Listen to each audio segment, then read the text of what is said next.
Well, good morning, YouTube. All right, guys, in the last video, you saw that we had a catastrophe in the shower in Goliath just a day before we were ready to head to Daytona. So this morning I ran out and picked up some supplies and materials. We're going to try to get that fixed and get everything else ready to roll because Daytona's waiting for us. We got some scrap PEX pipe here. Got a little bit of scrap wood so I can fix my wall. With the Lowe's, got a mowing. Got all the fittings I need to make it work. I got some sealant to put the shower back together. Now all of the fittings that I put on here are going to be for the PEX pipe with the crimp. I do have the crimpers and everything. You guys saw that we did the struggle bus. But I did get the shark bites for attaching back into the existing system just because I didn't feel like sweating it all in with the solder. I don't even know where my torch is. That could turn into a whole nother fiasco. So we're doing this quick and dirty. You know, these things work great. Most professional plumbers will tell you it's not really the right way to do it, but I've used them many times. I've had good luck. And if I was considering this an absolute permanent installation, no, I would not be using these, but we're doing a quick and dirty repair so we can get on the road. All right, so I'm gonna get all these fittings off and we're gonna hit all the threads with our True Blue pipe sealant. I'm gonna kind of prep all that stuff out here. That way, once I take it in, it's just a matter of mounting the valve, cutting our PEX to length, doing the final crimp so we don't have to mess with all of this stuff. All right, plenty of sealant on all of the threads, looking all smurfy and stuff. Just smurfy. All right, all the fittings are in and indexed the way I wanted them. And, well, looks like I smurfed all over myself. All right, and inside I've prepped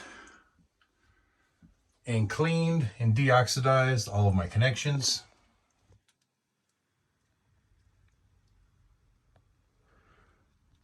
Shark bites are on. Now you see I also made a line right here and one right here and one down here so that I kind of see where that intercrosses. That way I will know about where to put that shower valve, and then I will obviously test it by putting this piece back up just to make sure that it's all where the same hole is. So hopefully I don't have to make that hole any bigger or relocate.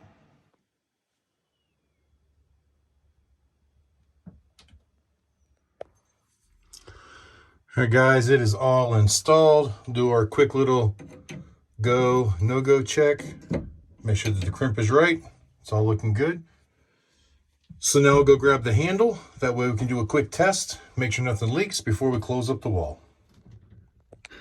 Well, son of a biscuit. One more little pinhole up there, just a couple inches taller than where I had already prepped. And I just missed it. I didn't see it, but sure enough, squirting water everywhere. So we're gonna have to take the pipe that goes from the shower valve up to the shower head, and we're gonna have to redo it, cut this a little shorter, and just put another longer one of these in. Realistically, should be pretty simple still.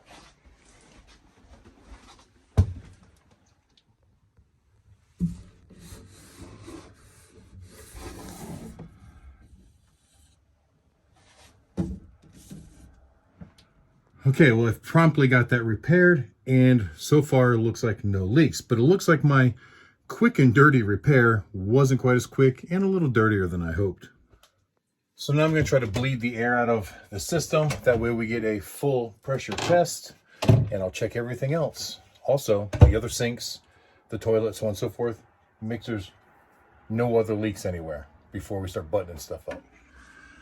Well, it looks like I found another one under the sink. Right there is leaking as well. Luckily, I was able to just turn off that shutoff right there and stop it, so I know it's past the shutoff in that little section of pipe there. Well, it looks like the shower is good. The toilet is good. There's one leak on the cold side going to the kitchen sink, but the hot side seems to be fine. I did find a leak at the water pump as well. I removed the little filter pieces and bypassed it. That's problem solved.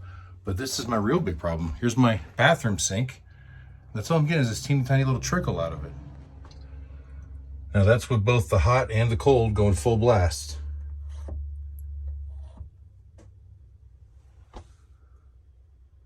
And right now it's really not making any sense to me because down here in this little cubby hole is where those pipes go up through the bottom of that vanity, and I've got water there, but no water up there. The main water pipe comes in from outside. It splits off and goes to the shower first, and then runs up here to this manifold system here where I can fill the tank or supply the water pump. Then it runs over to the hot water heater, splits to go to the hot water heater, and then the cold comes back up to this kitchen sink. And of course, there's another tee off down there for the toilet, which all that's working. Only that one sink is not working. It's not working on hot or cold. There's no valves in between. I'm stumped. All right, guys, I know it's a little bit of a mess in here, but all right, so right there's where the water line comes out of the tank, comes over this way, goes through the pump, out of the pump, and up through here. Now right here, it tees off. This runs over to the hot water heater. This runs up into this system, which then feeds the shower and that sink. And I've got pressure at the shower, just not at the sink. Then as it goes through that wall, it passes under the stairs and over to the hot water heater, where it then tees off and runs up to the sink. And then the hot water line comes out and ties in up here and splits off and runs hot water to the shower and to the sink. And of course, there's another hot water line that tees off to go to the front sink. So my best guess is, because neither the hot or cold work, but yet I got pressure everywhere else, I'm wondering if something within the faucet itself has failed or gotten clogged or restricted, because it's affecting both circuits, hot and cold. The faucet is the only common denominator there. So I think I'm gonna shut the water off and disconnect those supply lines going to that faucet, and we'll see if we've got pressure there. If all I have to do is replace a faucet to fix that problem, not a big deal. It's relatively simple. Unfortunately, it's almost 1 o'clock in the afternoon, and we were supposed to pull out of here at 6. Who knows whether we're actually going to or not. We're down to the wire, and just one problem after the next. Well, as much of a pain in the butt as it was, I was able to undo those supply lines, so it was difficult because they were the hard supply lines, not the flexible lines. So, and that cabinet opening is so small, it's very difficult to get in there and reach. But once I undid the supply lines, I cracked open the shut-off valves, and I had plenty of water there. So, pretty sure it's just in the faucet. We can replace the faucet. You know what? If I can fix the leak that's up front, we've got a kitchen faucet. We can even live without the bathroom faucet until we get to Daytona. Then maybe I can fix it one night after work so that it doesn't delay us from getting on the road, because to get a faucet, I still have to run into town to get one and come back. Just a lot of time. Well, it looks like the fitting underneath the kitchen sink, it was one of those kind of hand tightened quick connect fittings, and it looks like it had just kind of blown apart. I was able to take it apart, reseat the seals, and put it all back together, and it looks like it stopped leaking. So hopefully that'll be good. But kitchen sink is working well. It's hot. There's cold. Still got to get some air out of the system, but I think it's all working.